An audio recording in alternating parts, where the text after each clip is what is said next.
আসসালামু আলাইকুম প্রিয় শিক্ষার্থী, কার্যপত্রের এমসিকিউগুলো নিয়ে আলোচনা করব। কার্যপত্র জানার আগে অবশ্যই আমাদেরকে সমন্বয় জাবেদাটা ভালোভাবে বুঝতে হবে। তো সমন্বয় জাবেদার আমরা 4টা জিনিস একটু বোঝার চেষ্টা করব। 1 নাম্বার বিষয় হচ্ছে ব্যয় বকেয়া, 2 হচ্ছে আয় বকেয়া, 3 হচ্ছে অগ্রিম ব্যয়, 4 হচ্ছে অগ্রিম আয়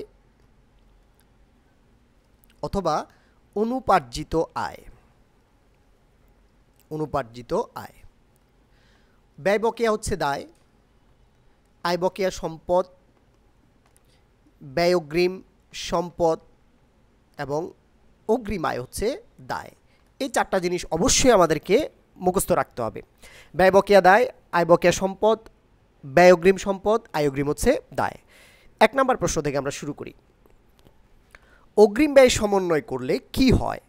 অগ্রিম ব্যয় এটা একটা সম্পদ, অগ্রিম ব্যয় একটা সম্পদ।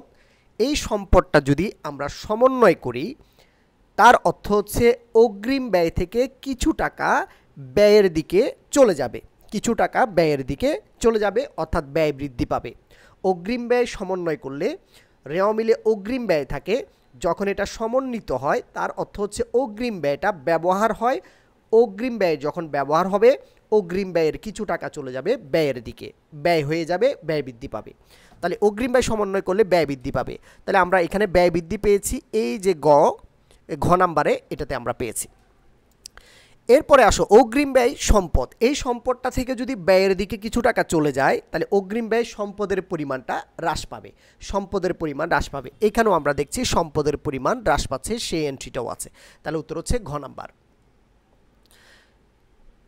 2 নম্বর প্রশ্ন, কোন হিসাবগুলোর বিপরীত দাখিলা দেওয়া হয়? সমন্বয় জাবেদায় যে সকল হিসাবগুলো বকেয়া এবং অগ্রিম নামে থাকে সেই সকল হিসাবগুলোর মূলত আমাদের বিপরীত দাখিলা দিতে হয়। তাহলে বকেয়া এবং অগ্রিম নামে যে সমন্বয়গুলো সেগুলোর আমাদের কি করতে হবে? বিপরীত দাখিলা দিতে হবে। উত্তর হচ্ছে ঘ। 3 নম্বর প্রশ্ন, অগ্রিম ভাড়া মেয়াদ উত্তীর্ণ হয়েছে এই জন্য সমন্বয় দাখিলা ক্রেডিট হবে কি? অগ্রিম ভাড়া একটু আগে আমরা জিনিসটা বুঝিয়েছিলাম। অগ্রিম ভাড়া এটা সম্পদ, এই সম্পদটা যখন মেয়াদ উত্তীর্ণ হবে তার মানে এই সম্পদটা ব্যবহার হবে, এই সম্পদটা ব্যবহার হবে, এই সম্পদটা খরচ হবে, এই সম্পদটা এক্সপায়ার্ড হবে। তাহলে অগ্রিম ভাড়া সম্পদ, এই সম্পদটা যদি ব্যবহার হয় তাহলে খরচ বৃদ্ধি পায়, খরচ বৃদ্ধি পায়। খরচ বৃদ্ধি পেলে আমরা জানি কি ডেবিট হয়, খরচ বৃদ্ধি পেলে ডেবিট হবে। তাহলে ভাড়া হিসাব এখানে ডেবিট হবে, ভাড়া হিসাব ডেবিট হবে। এখন অগ্রিম ভাড়া থেকে মেয়াদ উত্তীর্ণ হয়েছে, অগ্রিম ভাড়া থেকে খরচের দিকে চলে গেছে কিছু টাকা, তাহলে অগ্রিম ভাড়া কমেছে। অগ্রিম ভাড়া হচ্ছে সম্পদ, সম্পদ কমলে ক্রেডিট হয়, তাহলে অগ্রিম ভাড়া হিসাব হবে ক্রেডিট, অগ্রিম ভাড়া হিসাব ক্রেডিট। তাহলে এটা জাবেদা হচ্ছে ভাড়া হিসাব ডেবিট, অগ্রিম ভাড়া হিসাব ক্রেডিট। তাহলে উত্তর হচ্ছে ঘ নাম্বার। 4 নম্বর প্রশ্ন, কার্যপত্র তৈরির প্রধান উদ্দেশ্য কি? কার্যপত্র তৈরির প্রধান উদ্দেশ্য কি? কার্যপত্র তৈরি করার প্রধান উদ্দেশ্য হচ্ছে সঠিকভাবে আর্থিক বিবরণী প্রস্তুত করা। সঠিকভাবে আর্থিক বিবরণী প্রস্তুত করার বিষয়টা হচ্ছে মূলত কার্যপত্রের প্রধান উদ্দেশ্য। তাহলে উত্তর হচ্ছে গ। 4 নম্বর প্রশ্ন, অনিঃশেষিত ব্যয়। অনিঃশেষিত ব্যয় যেটাকে বলা হয় আনএক্সপায়ার, অনিঃশেষিত ব্যয় যেটাকে বলা হয় আনএক্সপায়ার্ড, যেটাকে বলে প্রিপেইড, যেটাকে বলে প্রিপেইড, অর্থাৎ এটাকে বলা হয় অগ্রিম। অগ্রিম প্রিপেইড এক্সপেন্স, অগ্রিম ব্যয়। অনিঃশেষিত ব্যয় মানে হচ্ছে অগ্রিম ব্যয়, আর অগ্রিম ব্যয় এটা হচ্ছে সম্পদ। অগ্রিম ব্যয় এটা হচ্ছে কি সম্পদ, তাহলে অনিঃশেষিত ব্যয় হবে সম্পদ। ক নাম্বার প্রশ্ন। এরপরে অগ্রিম ও বকেয়াসমূহ লিপিবদ্ধ করতে নিচের কোন দাখিলাগুলো দেওয়া হয়? অগ্রিমগুলো এবং বকেয়াগুলো লিপিবদ্ধ করানোর জন্য এখানে মূলত সমন্বয় জাবেদা দেওয়া হয়। সমন্বয় জাবেদাকে আমরা 2টা ভাগে ভাগ করতে পারি, একটা হচ্ছে অগ্রিম এবং বকেয়া। অগ্রিমের জাবেদাগুলো লেখার জন্য সমন্বয় জাবেদা এবং বকেয়ার জাবেদাগুলো লেখার জন্য সমন্বয় জাবেদা। আর অগ্রিম এবং বকেয়ার এইগুলোর আবার আরেকটা জাবেদা হয় বিপরীত জাবেদা। অগ্রিম এবং বকেয়াকে যখন আমরা বিপরীত পরের বছরের শুরুতে যখন আনতে যাব তার জন্য বিপরীত জাবেদা দিতে হবে। এটা হচ্ছে সমন্বয় জাবেদাকে উল্টানো জাবেদা, সেটা হচ্ছে বিপরীত জাবেদা। বাট এখানে বলেছে অগ্রিম এবং বকেয়া সমূহ লিপিবদ্ধকরণের জন্য জাবেদা হচ্ছে মূলত সমন্বয় জাবেদা। উত্তর হচ্ছে গ। ভবিষ্যতে সেবা প্রদানের জন্য অগ্রিম গ্রহণ করা হলে কোন হিসাবটাকে ক্রেডিট করতে হবে? আমরা ভবিষ্যতে সেবা দিব, তার বিনিময়ে আমরা অগ্রিম টাকা গ্রহণ করেছি, যেটাকে বলে অগ্রিম আয়। অগ্রিম আয়, আমরা যখন অগ্রিম টাকা গ্রহণ করব, এখানে কোন হিসাবটাকে ক্রেডিট করতে হবে? যখন অগ্রিম টাকা গ্রহণ করব তখন আমাদের দায় বৃদ্ধি পাবে, তখন আমাদের দায় বৃদ্ধি পাবে। আমরা জানি দায় বৃদ্ধি পেলে কি হয়? ক্রেডিট হয়। দায় বৃদ্ধি পেলে কি হবে? ক্রেডিট হবে। তাহলে অগ্রিম টাকা গ্রহণ করলে বা অগ্রিম আয়ের কারণে আমাদের দায় বৃদ্ধি পাবে, আর দায় বৃদ্ধি পেলে ক্রেডিট হবে। তাহলে এখানে ক্রেডিট হিসাব হবে অনুপার্জিত আয় বা অগ্রিম সেবা আয়। বিক্রয়ের উদ্দেশ্যে গাড়ি ক্রয় 3,20,000 টাকা কি জাতীয় খরচ হবে? আমরা যখন বিক্রয়ের উদ্দেশ্যে গাড়ি কিনবো, তার মানে এটা হচ্ছে আমাদের ব্যবহারের উদ্দেশ্যে নয়, আমাদের ব্যবসায়িক উদ্দেশ্যে যখন আমরা গাড়িটা কিনছি তখন এটাকে আমরা বলবো মুনাফা জাতীয় ব্যয়। তখন এই গাড়ি ক্রয়টাকে পণ্য ক্রয় নামে লিখতে হবে, তখন সেটা মুনাফা জাতীয় ব্যয় হবে। চূড়ান্ত হিসাব প্রস্তুত করার পর ভুল ধরা পড়লে নামিক হিসাবের পরিবর্তে কোন হিসাবকে লেখা হবে? চূড়ান্ত হিসাব প্রস্তুতের পর যদি ভুল ধরা হয়, ওই নামিক হিসাবগুলো, নামিক হিসাব বলতে এখানে আয় ও ব্যয় হিসাবকে বোঝাচ্ছে, নামিক হিসাবগুলোর জন্য বা নামিক হিসাবের পরিবর্তে আমরা সমন্বিত আয় বিবরণী লিখব। সমন্বিত আয় বিবরণী লিখব। নামিক হিসাবগুলোকে আমরা সমন্বিত আয় বিবরণী লিখব। নামিক হিসাব, এটা গুরুত্বপূর্ণ পয়েন্ট। নামিক হিসাব কি? আমরা নামিক হিসাব হচ্ছে এটা সনাতন নাম, পুরাতন নাম, যেটাকে আমরা আধুনিকে যেটাকে আমরা আয় ও ব্যয় হিসাব নামে চিনি, আর আয় ও ব্যয় হিসাবকে একত্রে বলা হয় নামিক হিসাব। 10 নম্বর প্রশ্ন, হিসাব চক্রের কোন ধাপটিকে ঐচ্ছিক ধাপ বলা হয়? কার্যপত্র হিসাব চক্রের একটা ঐচ্ছিক ধাপ, অপশনাল ধাপ। এটাকে আমরা আবশ্যিক ধাপ বলতে পারবো না, এটা করা ম্যান্ডেটরি না, এই জন্য হিসাব চক্রের এটা একটা ঐচ্ছিক ধাপ। 11 নম্বর, বকেয়া খরচ সমন্বয় না করলে হিসাব বইতে কি প্রভাব পড়বে? এখন কথা হচ্ছে বকেয়া খরচ সমন্বয় করলে কি প্রভাব পড়বে, আগে সেটা বুঝতে হবে। বকেয়া ব্যয়ের সমন্বয় বা বকেয়া খরচের সমন্বয় জাবেদা হচ্ছে আমাদের ব্যয় বৃদ্ধি পাবে, তাহলে ব্যয় হিসাব ডেবিট হবে এবং বকেয়া খরচ বৃদ্ধি পাবে। বকেয়া খরচ হচ্ছে দায়, ব্যয় বকেয়া বৃদ্ধি পাবে, ব্যয় বকেয়া বৃদ্ধি পাবে, দায় বৃদ্ধি পাবে, দায় বৃদ্ধি পেলে ক্রেডিট হবে। এটা হচ্ছে সমন্বয় করলে, আমরা সমন্বয় করলে, এটা হচ্ছে সমন্বয় করলে, সমন্বয় করলে আমাদের ব্যয় বৃদ্ধি পাবে, ডেবিট হবে, দায় বৃদ্ধি পাবে, ক্রেডিট হবে।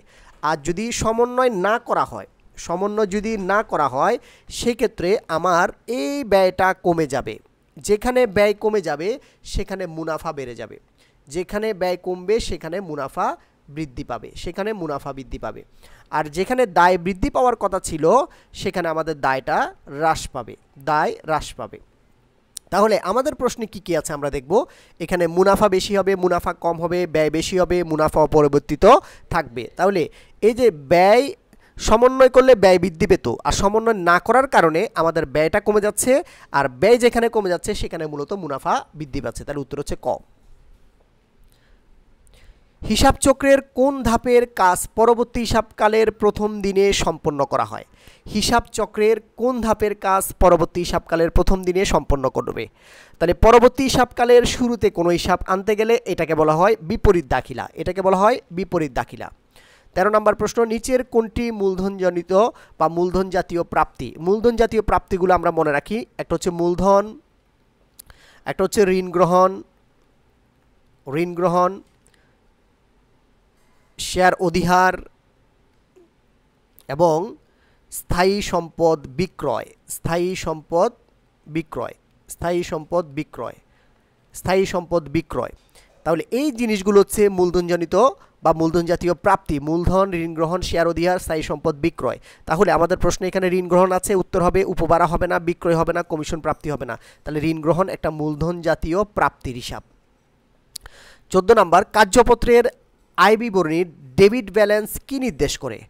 কার্যপত্রের আয় বিবরণীর ডেবিট ব্যালেন্স, এটার অর্থ হচ্ছে ডেবিট পাশে আমাদের টাকার পরিমাণ বেশি, আর ডেবিট পাশে যখন টাকার পরিমাণ বেশি হবে ক্রেডিটে কম হবে। ক্রেডিট হচ্ছে আমাদের আয়ের অংশ, ডেবিট হচ্ছে আমাদের ব্যয়ের অংশ। তাহলে ডেবিটে যদি বেশি হয় সেক্ষেত্রে আমাদের কি হবে? ক্ষতি দাঁড়াবে, আর উত্তর হচ্ছে নিট ক্ষতি দাঁড়াবে। নিট লাভ দ্বারা কি বোঝায়? নিট লাভ দ্বারা কি বৃদ্ধি পায়? নিট লাভ দ্বারা বৃদ্ধি পায় মালিকানা সত্ত্ব। আমাদের লাভ বৃদ্ধি পেলে মালিকানা সত্ত্ব বেড়ে যাবে, আমাদের ক্ষতি হলে মালিকানা সত্ত্ব হ্রাস পাবে। তাহলে নিট লাভ দ্বারা মালিকানা সত্ত্ব বৃদ্ধিকে বোঝাবে। বিনিয়োগের সুদ প্রাপ্তি, বিনিয়োগের সুদ প্রাপ্তি এটা মূলধন জাতীয় প্রাপ্তি? নো, এটা মূলধন জাতীয় প্রাপ্তি হবে না, এটা হচ্ছে মুনাফা জাতীয় প্রাপ্তি অথবা মুনাফা জাতীয় আয়। উত্তর হবে আমাদের ঘ নাম্বার। বিনিয়োগের সুদ এটা হচ্ছে মুনাফা জাতীয় আয় অথবা মুনাফা জাতীয় প্রাপ্তি হিসাবে আমরা গণ্য করব। উত্তর হচ্ছে ঘ নাম্বার। গুরুত্বপূর্ণ প্রশ্ন, অনুপার্জিত সেবা আয় 20,000 টাকা। অনুপার্জিত আয়ের 1/5 উপার্জিত হলে হিসাবকাল শেষে চলতি দায় কত? অনুপার্জিত আয় এটা হচ্ছে দায়, এটা হচ্ছে আমাদের দায়। অনুপার্জিত আয়ের 5/2 উপার্জিত হবে। উপার্জিত অর্থ হচ্ছে আয় হিসাবে গণ্য হবে। তাহলে 20,000 টাকার মধ্যে 5/2, তাহলে 20,000 টাকার মধ্যে 5/2 আয় হবে। তাহলে 20,000কে 5 দিয়ে ভাগ করলে হচ্ছে 4,000, 4,000কে 2 দিয়ে গুণ করলে হচ্ছে 8,000। এই 8,000 টাকা হবে আয়। তার মানে 20,000 টাকার মধ্যে 8,000 টাকা আয় হিসাবে গণ্য হবে। তাহলে আমাদের আর দায় কত থাকবে? অনুপার্জিত আয় আর কত থাকবে? তাহলে 20,000 টাকার মধ্যে যদি 8,000 টাকা আয়ে চলে যায় তাহলে আমাদের কাছে আর দায় থাকবে 12,000 টাকা। 12,000 টাকা হচ্ছে অনুপার্জিত সেবা আয়ের পরিমাণ। খুবই গুরুত্বপূর্ণ, অনুপার্জিত সেবা এটা একটা দায়ের অংশ। এই দায় থেকে কিছু টাকা যখন সেবা আয়ের উপার্জিত হচ্ছে তখন সেক্ষেত্রে আয়ের দিকে চলে যাবে 8,000 টাকা, আর বাদ বাকি 8,000 টাকা বিয়োগ করলে বাকি টাকাগুলো থাকবে দায় হিসাবে। তাহলে দায় হিসাবে থাকবে 12,000 টাকা। এরপর 18 নম্বর প্রশ্ন, ভাড়া প্রদত্ত হয়েছে 125% 25,000 টাকা, এখানে ভাড়া খরচ কত? আমরা সাধারণত ব্যয় এবং আয়ের দিকে 100% থেকে বেশি হলে 100% থেকে বেশি হলে এই বেশির অংশটুকু মূলত অগ্রিম। বেশি হলে এই বেশির অংশটুকু হবে অগ্রিম, আর 100% থেকে কম হলে এই কমের অংশটুকু হবে বকেয়া। কমের অংশটুকু হবে বকেয়া। তাহলে ভাড়া প্রদান হয়েছে 125%, তার মানে এখানে 25% আমরা বেশি দিয়েছি। এই 25%টুকু হচ্ছে আমাদের অগ্রিমের টাকা। 25% হবে আমাদের অগ্রিমের টাকা। তাহলে এখানে ভাড়া খরচের পরিমাণ কত? তাহলে প্রথমে আমরা বিশদ আয় বিবরণীর জন্য ভাড়া হিসাব লিখব 25,000 টাকা। এই জায়গা থেকে আমরা অগ্রিম ভাড়াটা বিয়োগ করব। অগ্রিম ভাড়াটা যদি আমরা বিয়োগ করি তাহলে আমাদের বর্তমানে ভাড়া খরচ কত থাকবে সেটা বের হয়ে যাবে। তাহলে অগ্রিম ভাড়া, এটা ওই অগ্রিম ভাড়া বের করার জন্য 25,000 টাকাকে আমরা যত পার্সেন্টের টাকা দেওয়া থাকবে সেটা দিয়ে ভাগ হবে। এই টাকাকে আমরা 125 দিয়ে ভাগ করব, কারণ 125%-এরই টাকা আছে, সেজন্য 125 দিয়ে ভাগ করতে হবে। আর বেশি কতটুকু দেওয়া আছে? এই বেশিটুকু হচ্ছে অগ্রিম। তার মানে 25%, মানে 25 অংশ বেশি দেওয়া আছে। এই 25 অংশটা হচ্ছে আমাদের অগ্রিমের অংশ বের হবে। তাহলে এই 125কে 25 দিয়ে ভাগ করলে 5, 5 দিয়ে 25,000কে ভাগ করলে হচ্ছে 5,000। এই 5,000 টাকা হচ্ছে আমাদের অগ্রিমের টাকা। এই অগ্রিমের টাকা ভাড়া থেকে বিয়োগ করব। ভাড়া থেকে বিয়োগ করলে যে টাকাটা থাকবে সেটা হচ্ছে আমাদের বর্তমান সময়ে ভাড়া খরচের পরিমাণ। তাহলে 20,000 টাকা হচ্ছে আমাদের ভাড়া খরচের পরিমাণ। খুবই গুরুত্বপূর্ণ, এখানে ভাড়া খরচ চেয়েছে নাকি অগ্রিম ভাড়া চেয়েছে এই জিনিসটা ভালোভাবে বুঝে অঙ্ক করতে হবে। ঠিক আছে, তাড়াহুড়া করে ভুল করা যাবে না। আমরা অতি উৎসাহী হয়ে কি করি, এই প্রশ্নগুলো আমরা ভুল করে ফেলি। ঠান্ডা মাথায় আমরা অঙ্কগুলো করব।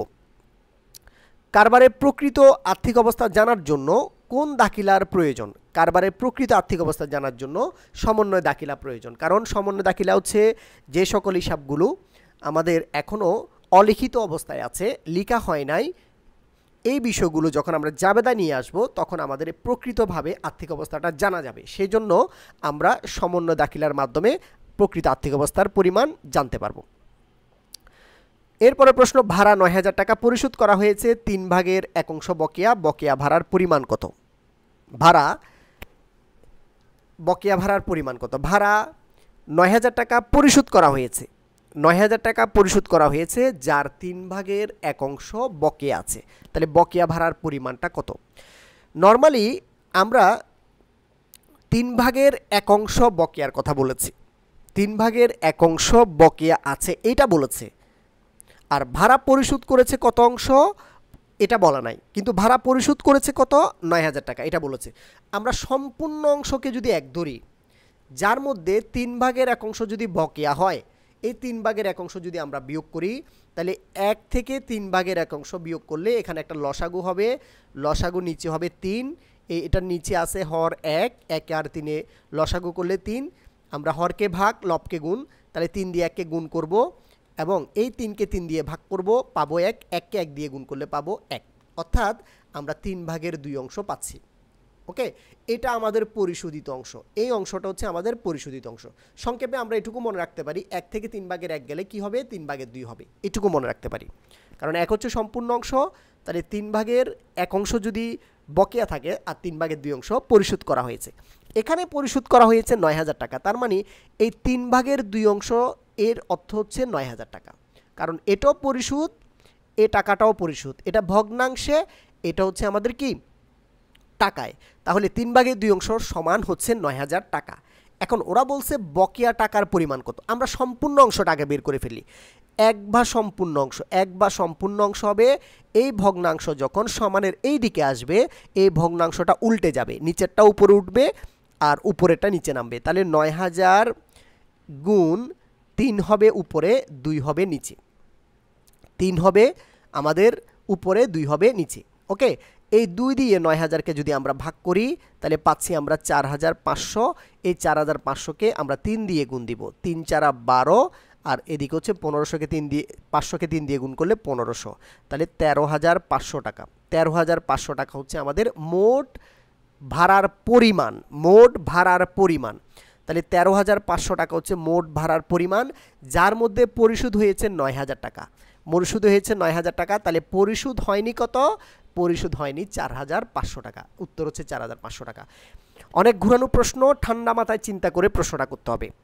ঠিক আছে, আমরা সম্পূর্ণ অংশকে 1 ধরবো আর বকেয়া অংশ 3 ভাগের 1 অংশ, বকেয়া অংশ যদি বাদ দিই তাহলে আমাদের পরিশোধিত অংশ হচ্ছে 3 ভাগের 2 অংশ।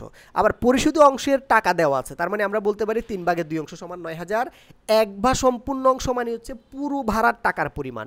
1 বা সম্পূর্ণ অংশ করলে আমাদের এই ভগ্নাংশ এদিকে আসলে তাহলে এটা উল্টে যাবে, নিচেরটা উপরে, উপরেরটা নিচে দিয়ে আমরা কাটাকাটি করে 13,500 টাকা মোট ভাড়ার টাকা, যার মধ্যে পরিশোধ হয়েছে 9,000 টাকা। 9,000 টাকা বিয়োগ করলে আমরা পেয়ে যাচ্ছি 4,500 টাকা। এইভাবে বের করতে পারবো, আমরা অন্যভাবে বের করতে পারবো, বাট এইভাবে জিনিসটা তোমাদের কাছে ইজি হবে। 21 নম্বর প্রশ্ন, সমাপনী দাখিলার জন্য প্রয়োজন। সমাপনী দাখিলা কি জন্য প্রয়োজন? সমাপনী দাখিলা মূলত হচ্ছে আয় ও ব্যয় হিসাব বন্ধের জন্য।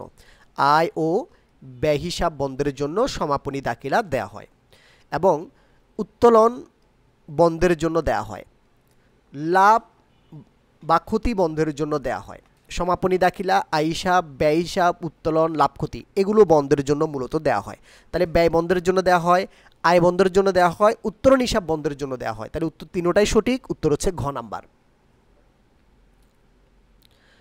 অনুপার্জিত সেবায় বৃদ্ধি পেলে কি বৃদ্ধি পাবে? অনুপার্জিত সেবায় হচ্ছে দায়, আর অনুপার্জিত সেবায় বৃদ্ধি পেলে দায় বৃদ্ধি পাবে। তাহলে উত্তর হচ্ছে আমাদের দায়। এবং অনুপার্জিত সেবায় যদি বেড়ে যায় তাহলে কি কি বৃদ্ধি পাবে এটা বলেছে, তাহলে দায় বৃদ্ধি পাবে, আমরা এটা পেয়েছি। অনুপার্জিত সেবায় বৃদ্ধি পেলে দায় বৃদ্ধি পাবে এবং এখানে দেওয়া হয়েছে অনুপার্জিত সেবায় যদি বৃদ্ধি পায়, ধরো আমরা অগ্রিম টাকা পেয়েছি, তাহলে সেক্ষেত্রে আমাদের নগদ টাকাও বৃদ্ধি পেতে পারে, নগদ টাকাও বৃদ্ধি পেতে পারে এবং অগ্রিম যখন টাকা পেয়েছি আমাদের অগ্রিম আয়টাও বৃদ্ধি পেতে পারে বা অনুপার্জিত আয়টাও বৃদ্ধি পেতে পারে। তাহলে সেক্ষেত্রে আমাদের সম্পদও বৃদ্ধি পেতে পারে, আবার দায়ও বৃদ্ধি পেতে পারে। ওকে, তাহলে এখানে দায় বৃদ্ধি পাবে, আবার সম্পদও বৃদ্ধি পাবে। উত্তর হচ্ছে খ। অব্যবহৃত সাপ্লাইজ সমন্বয় করা হয়। অব্যবহৃত সাপ্লাইজ এটা হচ্ছে সম্পদ, অব্যবহৃত সাপ্লাইজ হচ্ছে সম্পদ। এই সম্পদটা যদি সমন্বয় করা হয় তার মানে সম্পদটা হ্রাস পাবে। অব্যবহৃত সাপ্লাইজ, সাপ্লাইজ যদি সমন্বয় করা হয় সাপ্লাইজ ব্যবহার হবে, সাপ্লাইজ খরচ বৃদ্ধি পাবে এবং সাপ্লাইজটা হ্রাস পাবে, অব্যবহৃত সাপ্লাইজটা হ্রাস পাবে।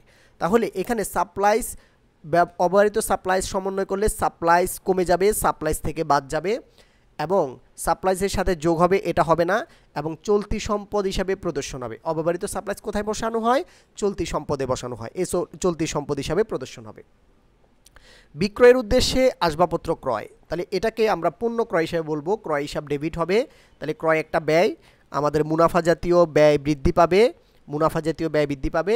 আর এই মুনাফা জাতীয় ব্যয়টা হচ্ছে একটা নিয়মিত ব্যয়, পরিচালন ব্যয়। এটা আমাদের 3 নাম্বার নিয়মিত ব্যয়, এটা মূলধন জাতীয় ব্যয় হিসাবে গণ্য হবে না। তার উত্তর হচ্ছে 1 এবং 3 খ নাম্বার। অবচয় হিসাব সমন্বয় সাধন না করলে কম দেখানো হবে কি? অবচয় হিসাব সমন্বয় করলে কি হবে? অবচয় হিসাব ডেবিট এবং পুঞ্জীভূত অবচয় হিসাব ক্রেডিট। পুঞ্জীভূত অবচয় হিসাব ক্রেডিট। তাহলে পুঞ্জীভূত অবচয় হিসাব সমন্বয়, এটা হচ্ছে সমন্বয় করলে ব্যয় বৃদ্ধি পাবে, আর সমন্বয় না করলে ব্যয় হ্রাস পাবে। যেখানে ব্যয় হ্রাস পাবে, যেখানে আমাদের ব্যয় হ্রাস পাবে, তাহলে এটা যদি সমন্বয় করি ব্যয় বৃদ্ধি পাবে। সমন্বয় করলে ব্যয় বৃদ্ধি, আর সমন্বয় না করলে এই ব্যয়টা হ্রাস পাবে, ব্যয় হ্রাস পাবে, অর্থাৎ ব্যয় কম দেখানো হবে। তাহলে ব্যয়ের বিষয়টা কি আছে এখানে? মোট ব্যয়। এই মোট ব্যয় হ্রাস পাবে, এখানে হচ্ছে আমাদের খ নাম্বারে আছে।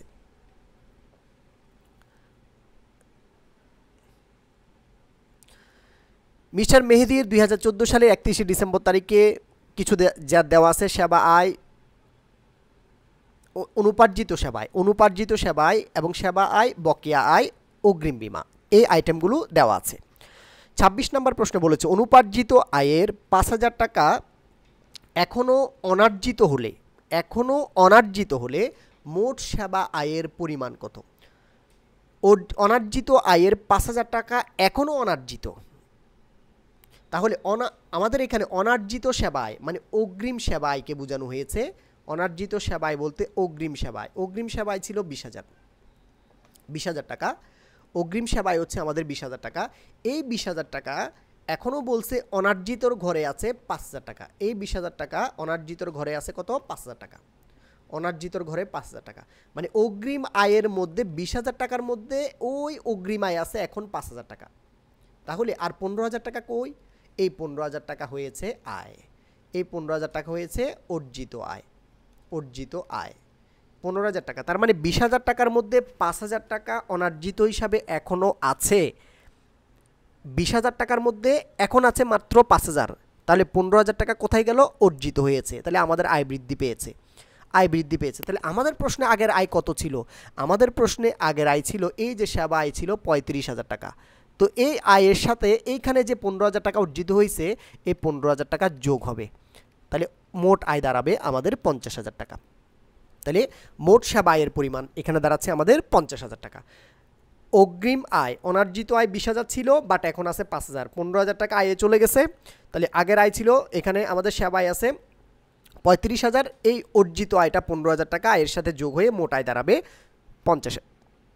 এরপর 27 নম্বর প্রশ্ন, অগ্রিম বীমার 10,000 টাকা অনিশ্চিত হলে, তাহলে অগ্রিম বীমা এটা সম্পদ, 30,000 টাকার সম্পদ ছিল, ওই সম্পদ এখন আছে বলছে 10,000 টাকা। অনিশ্চিত মানে অগ্রিম হিসাবে আছে, অগ্রিম বীমা হিসাবে আছে 10,000। আগে ছিল অগ্রিম বীমা 30,000, বাট ওরা বলতেছে অগ্রিম বীমা এখন 10,000 টাকা। অনিশ্চিত মানে হচ্ছে অগ্রিম বীমার ভিতরে এখন মাত্র 10,000 টাকা আছে। তাহলে আর 20,000 টাকা গেল কোথায়? এই 20,000 টাকা হয়েছে খরচ। 20,000 টাকা এখানে হয়েছে কি? খরচ হয়েছে। তাহলে আমাদের প্রশ্নে বিমা খরচ নামে কোনো খরচ আছে কিনা? ওরা কি চাইছে এখানে চেয়েছে নিট মুনাফার পরিমাণ কত। প্রশ্নটা একটু ব্রড প্রশ্নের মতো, আমরা একটু দেখাচ্ছি। আমাদের মোট আয় হয়েছে 50,000, আর অগ্রিম বীমা থেকে 20,000 টাকা খরচ হয়েছে। তাহলে খরচের ঘরে মোট খরচ পেয়েছি আমরা 20,000। তাহলে মোট আয় থেকে মোট ব্যয় বিয়োগ করলে আমরা পাবো আমাদের 30,000 টাকা নিট মুনাফা। 30,000 টাকা নিট মুনাফা। ওরা চেয়েছে নিট মুনাফার পরিমাণ কত? নিট মুনাফার পরিমাণ 30,000। কীভাবে বের করলাম? আমাদের 26 নম্বরে আমাদের বের হচ্ছে মোট আয়, আর 27 নম্বরে আমাদের বের হবে মোট ব্যয়। 20,000 টাকা খরচ হয়েছে, 30,000 টাকার মধ্যে 10,000 টাকা আছে, 20,000 টাকা খরচ হয়েছে। তাহলে মোট আয় 50, মোট ব্যয় 20, তাহলে আমাদের লাভ হয়েছে 30।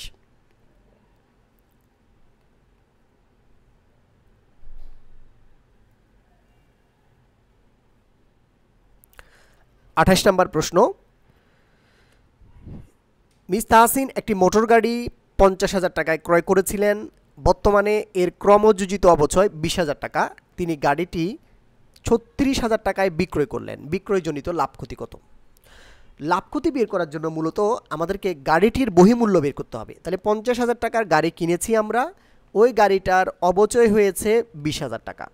তাহলে ওই গাড়ির বর্তমানে বহিমূল্য আছে আমাদের 30,000 টাকা। এই 30,000 টাকার গাড়িটা আমরা 36,000 টাকায় বিক্রয় করছি, বেশি দামে আমরা বিক্রয় করছি। তাহলে এখানে আমাদের লাভ হয়েছে কত? লাভ হয়েছে আমাদের 6,000। উত্তর হচ্ছে 6,000। সম্পদের ক্রয় মূল্য থেকে পুঞ্জীভূত অবচয় বিয়োগ করলে বহিমূল্য, আর বহিমূল্য থেকে বিক্রয় মূল্য বিয়োগ করলে লাভ ক্ষতি। বিক্রয় মূল্য বেশি হলে লাভ, বিক্রয় মূল্য কম হলে ক্ষতি। 29 নাম্বার, গাড়িটির বিক্রয়জনিত জাবেদা ক্রেডিট হবে কি? গাড়িটির বিক্রয়জনিত জাবেদায় ক্রেডিট হবে কি? প্রশ্ন চেয়েছে গাড়িটির বিক্রয়জনিত জাবেদায় ক্রেডিট হবে কি? আমরা যখন গাড়ি বিক্রি করব তখন আমরা নগদ টাকা পাবো, নগদান হিসাব ডেবিট। আমাদের এই গাড়িটি যখন আমরা বিক্রি করে দিব, যত অবচয় ছিল এই অবচয়গুলো পুঞ্জীভূত হিসাব নামে হবে ডেবিট। এবং এই গাড়িটি যখন আমরা বিক্রয় করছি, মোটর গাড়ি হবে ক্রেডিট, গাড়ি চলে যাচ্ছে, মোটর গাড়ি হবে ক্রেডিট। এই গাড়ি বিক্রয় করে আমরা লাভ পেয়েছি, বিক্রয়জনিত লাভ পেয়েছি। লাভ হচ্ছে আয়, আয় বৃদ্ধি পেলে হবে ক্রেডিট। তাহলে মোটর গাড়ি ক্রেডিট হবে এবং বিক্রয়জনিত লাভটা ক্রেডিট হবে। তাহলে মোটর গাড়ি ক্রেডিট হবে এবং মোটর গাড়ি বিক্রয়জনিত লাভটা ক্রেডিট হবে। 1 এবং 3 নাম্বার খ নাম্বারে পাওয়া যাচ্ছে।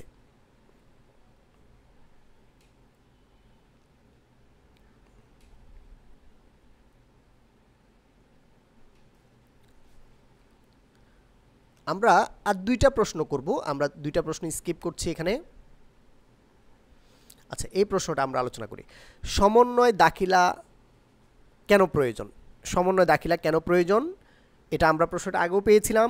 ব্যয় বন্ধের জন্য, আয় বন্ধের জন্য, মূলধন জাতীয় ব্যয় বন্ধের জন্য নয়। মূলধন জাতীয় ব্যয় বলতে সম্পদকে বোঝানো হয়েছে। তাহলে উত্তর হচ্ছে এখানে 1, 2 ক নাম্বারে পাওয়া যাচ্ছে।